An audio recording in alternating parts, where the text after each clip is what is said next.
أعوذ بالله من الشيطان الرجيم. بسم الله الرحمن الرحيم.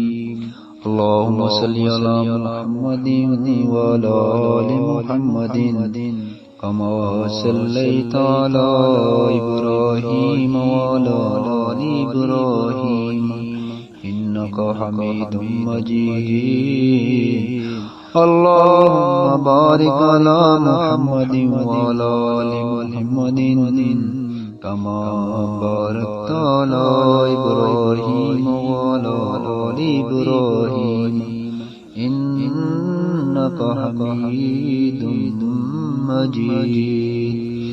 السلام علیکم ورحمۃ اللہ وبرکاتہ. اسلامک میڈیا 43 میں مہمان ناظرین سامعین کو خوش آمدید. ناظرین سامعین، میری آج کی ویڈیو کا بہت ہی اہم موضوع ہے. دعا ہے کہ اللہ رب العالمین میرے سمیت تمام مسلمان دوستوں بزرگوں کو اس پر عمل کرنے کی توفیق عطا فرمائے اور ہمیں قرآن و حدیث کے مطابق زندگی بسر کرنے کی توفیق عطا فرمائے. میری ویڈیو کا آج کا موضوع ہے کہ اللہ رب العالمین نے اہل ایمان کو کن لوگوں سے دوستی کرنے سے منع فرمایا ہے. اللہ رب العالمین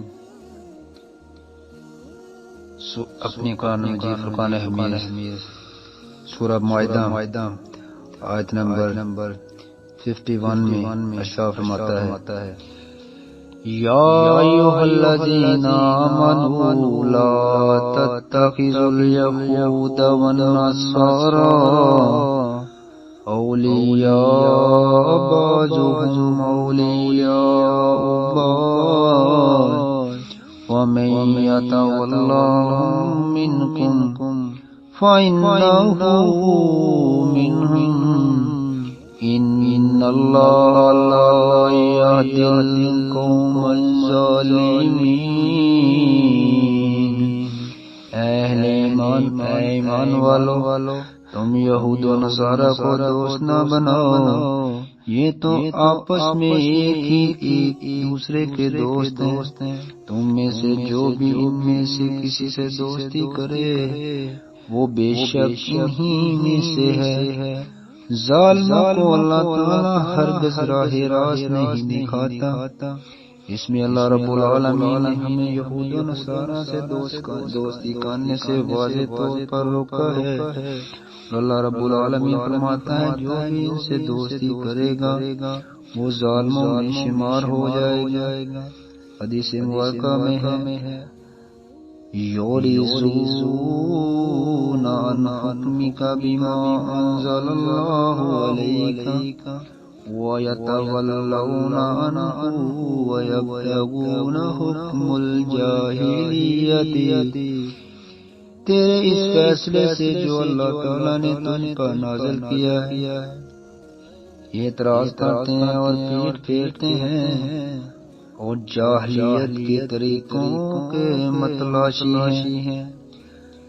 آگے حدیث میں آتا ہے، صحیح بخاری کی حدیث ہے، نبی کریم صلی اللہ علیہ وآلہ وسلم نے فرمایا اللہ کو سب سے زیادہ ناپسندیدہ شخص وہ ہے جو اسلام میں جاہلیت کے طریقے کا متلاشی ہو اور جو ناحق کسی کا خون بہانے کا طالب ہو.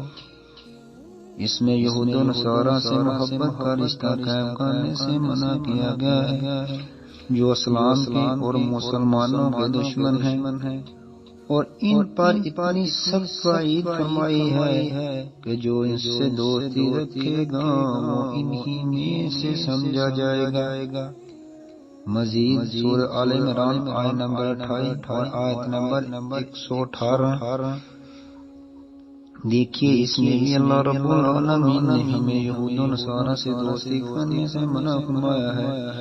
ان آیات کی شان نزول میں بیان کیا جاتا ہے کہ حضرت عبادہ بن سامہ رضی اللہ تعالیٰ عنہ اور رئیس المنافقین عبداللہ بن ابی دونوں ہی عہد جاہلیہ سے یہودوں کے دشمن چلے آ رہے تھے. جب بدر میں مسلمانوں کو فتح ہوئی تو عبداللہ بن ابی نے بھی اسلام کا اظہار کیا. ادھر بنو قنیقہ کے یہودیوں نے تھوڑے ہی دنوں بعد فتنہ برپا کیا اور وہ قص لیے گئے جس پر حضرت عبادہ بن سامہ رضی اللہ تعالیٰ عنہ نے اپنے یہودی دشمنوں سے اعلان برات کر دیا.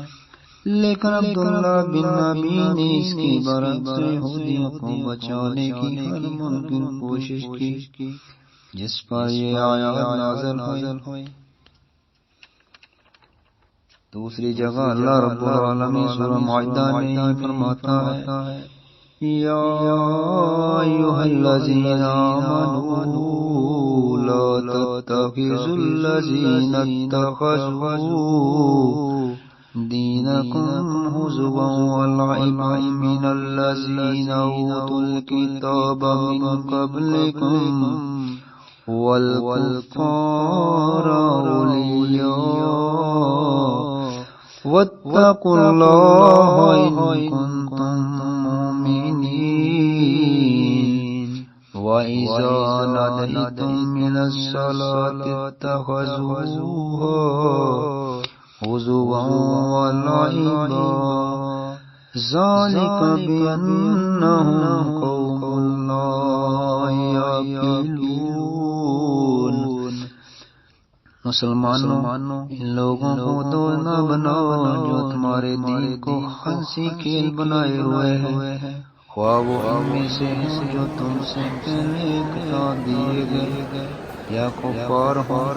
اگر تم مومن ہو تو اللہ تعالیٰ سے ڈرتے رہو اور جب تم نماز کے لیے پکارتے ہو تو وہ اسے ہنسی کھیل ٹھہرا لیتے ہیں.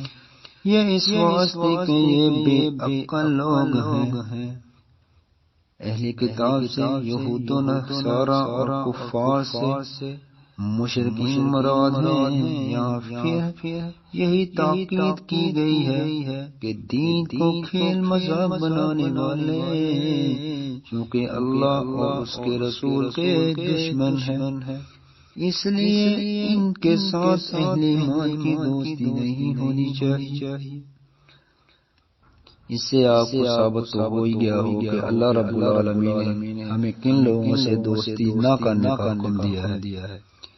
دعا ہے کہ اللہ رب العالمین میرے سمیت میرے تمام دوستوں بزرگوں اور ہمارے حکمرانوں کو بھی ان لوگوں سے جن سے اللہ رب العالمین نے دوستی کرنے سے منع فرمایا ہے ہمیں بچنے کی توفیق عطا فرمائے، اور اللہ رب العالمین ہمارے حکمرانوں کو بھی